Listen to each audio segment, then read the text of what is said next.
Good morning, everybody. It's time for Morning Manna. And this morning, I'm pressing into, leaning into, and giving you a little bit of a trailer of what I'm going to be teaching and preaching tonight. It started with Pastor Travis at New Life. Awesome word of God, awesome man of God, and minister that word on bury your plan B. I'm taking it to part two, leveling it up all the way to part two tonight. Don't you miss it. And this morning, I'm going to just give you a little preliminary, just a little bit of a trailer, so that you will know what is coming at you and for you on tonight. So I'm so glad that we are all together on this morning. I see that the crowd is accumulating and that we got a word for you for sure. You already know it's going to be the text to talk and the takeaway. And 5 minutes less. Now, how many of you said this morning, said Bishop? Now, how is it that you prayed all by yourself? I do need you to know that I know how to pray. I know some of y'all think only First Lady know how to pray and all of that, but every now and then, just know I didn't get this far by not praying. How about that? How about that? But we had good prayer time this morning, good prayer time on this morning, and I just really want to push that out to you even the more. Next week we're going to prayer map. We prayer map the country today. We're going to prayer map your own life next week. That whole thing, lay that whole thing out, just so you'll know that. Let me greet some people, and then I'm going to get into the word on this morning. This morning, bury your plan B. Bury it. Bury your plan B. Let it go. Let it go. Hang on to plan A. And what is plan A? We're going to talk about that. Started on this Sunday. Now, it's only a two thing because this coming Sunday, I can hardly wait. I can hardly wait. The Real ID. Can't wait to start that series. You already know. I always start new series on first Sunday, but you already know what's going to be the case on here. But let me greet some people and get into the word this morning. Ramona, how are you? First on board, of course. Good morning. Good morning, Elder Mobley. How are you? Good morning, Cynthia. How are you? I got something new going on here. Pictures showing up on here. I didn't do that. Y'all must have done that. How about that? Good morning, Carolyn. How are you? Good morning, Brenda. How are you? I don't know. What is it that you two are always right behind each other more often than not? What is that? I know you're sisters, but I don't know how that happens all the time. But anyhow, good morning, Deacon Joe. How are you on this morning? Brother Nesbitt, how are you on this morning? Good morning, Minister Yolanda. How are you on this morning? Y'all, folk, pictures showing up on my screen here. What is this all about? What about that? Good morning, Ella. How are you? Vaughn, how are you? Joel, how are you? Good morning. Gerald, how are you? Arlene, how are you? Hope you're feeling better. Good morning, Dawn. How are you?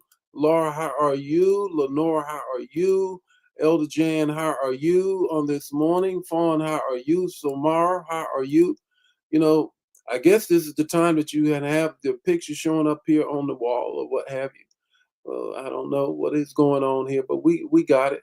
We got. Let me put some stuff up here. Maybe this is what is happening here. Let me see. Let me see now. Let me see what's going on.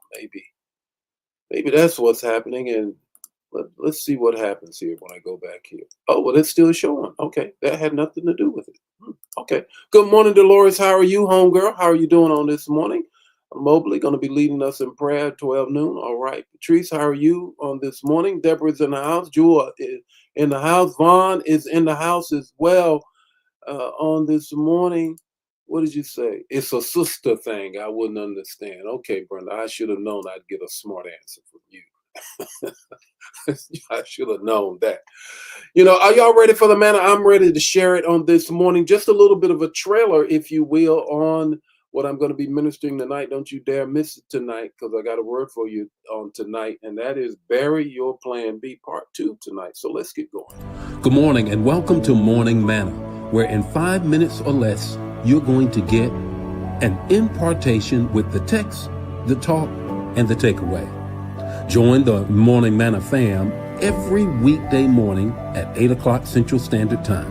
Don't forget to put in the chat the revelation that you get and share the manna. Now, Let's get ready to have some manna so you can make it through your day. Here it is. Here's the text. And it's Genesis 35, 2 through 4, the NIV translation. So Jacob said to his household and to all who were with him, get rid of the foreign gods you have with you. Purify yourselves and change your clothes. Then come, let us go up to Bethel, where I will build an altar to God who answered me in the day of my distress. You remember now earlier in the text when he's running away from Esau and his mother tells him to go to her brother's house, he then lays and goes to sleep at Bethel and where he sees the angels ascending and descending, right? So we already know that. And that's what he's referring back to the text. Who answered me in the day of my distress, and who has been with me wherever I have gone. So they gave Jacob all the foreign gods they had and the rings in their ears, and Jacob buried them under the oak at Shechem. Shechem is the place in which you go decide on which direction you're going to go in. Now, let's put it in context. Jacob is leading his family. He's about to see Esau, the one whom he has taken his birthright and the blessing from on the next day. He's going to be wrestling that night. But in order for him to get to where he's trying to go to, he says to his family, who have these idols that they have picked up from their father in law, their father and his father in law, he says, bury them. Because as long as you keep up with a backup plan, you'll be tempted when your faith runs dry.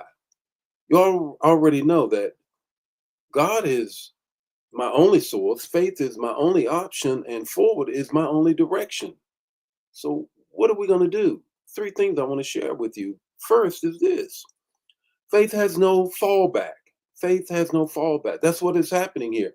Jacob is saying, look, I'm up against it. I'm going to be seeing my brother who said he was going to kill me the next time he sees me. And I need to go in there without a plan B.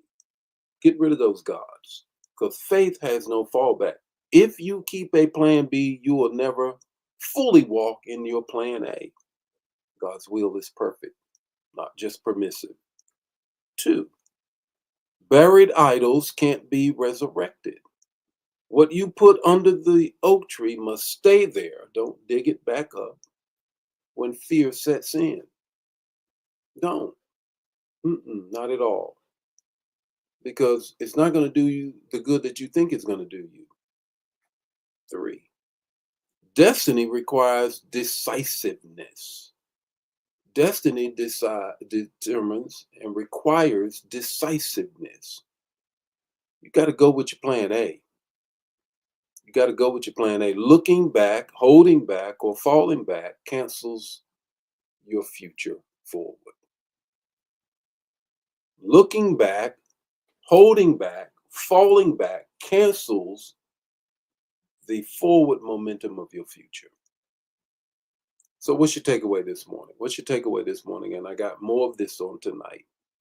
Bury plan B today and walk boldly in plan A. Always. Bury plan B. Then you only have left plan A. The Lord be with you today. May his face shine upon you and give you peace. I hope this bless you, bless me. And I hope to see you tonight because I got a word for you and tomorrow morning with more morning manna. Share the manna. Don't keep it to yourself.